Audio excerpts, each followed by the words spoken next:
கன்னியாகுமரி மாவட்டத்துல இருக்கக்கூடிய கிள்ளியூர் தொகுதி இதுவரைக்கும் 15 முறை தேர்தல்களை சந்திச்சிருக்கு.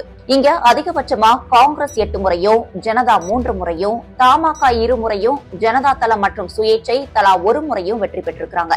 குமரி மாவட்டத்தை தமிழ்நாட்டுடன் இணைக்கக்கூடிய போராட்டத்திற்கு தலைமை ஏற்றவரும் குமரி தந்தை என்று அழைக்கப்படுபவருமான மார்ஷல் நேசமணி கிள்ளியூர் தொகுதியில இருந்து 1 முறை எம்எல்ஏவா தேர்வாகியிருந்தார். இந்த தொகுதியில நாடார், கிறிஸ்தவ நாடார் சமூகத்தினர் சுமார் 78% அளவுக்கு இருக்காங்க.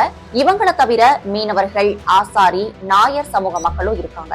திமுக கூட்டணியில காங்கிரசினுடைய தற்போதைய எம்எல்ஏவான சே ராஜேஷ்குமாருக்கு தான் மறுபடியும் சீட்டு கிடைக்கும்னு பேசப்படுது. அதிமுக கூட்டணியில தமாகவுக்கு ஒதுக்கப்பட்டால் முன்னாள் எம்எல்ஏவான ஜான் ஜேக்கபினுடைய மகனான நிவின் சைமனுக்கு வாய்ப்பு கிடைக்கலாம்னு பேசப்படுது.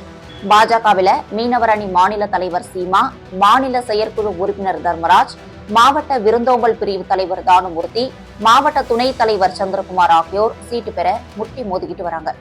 அதிமுக களம் கண்டால் மூஞ்சரை ஒன்றிய செயலாளர் ஜீன்ஸ், கிள்ளியூர் தெற்கு ஒன்றிய செயலாளரான ஜார்ஜ் ஆகியோரும் சீட்டு கிடைக்கும்னு எதிர்பார்க்கிறாங்க.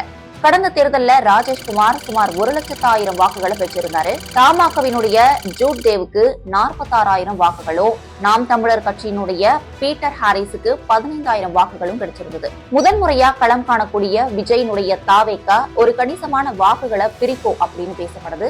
இருப்பினும் மீனவர்கள் மற்றும் கிறிஸ்தவர்களுடைய வாக்குகள் கணிசமா கிடைக்க வாய்ப்பு இருப்பதனால காங்கிரஸ் கட்சிக்கே களம் சாதகமா இருக்கும் அப்படின்னு பேசப்படுது.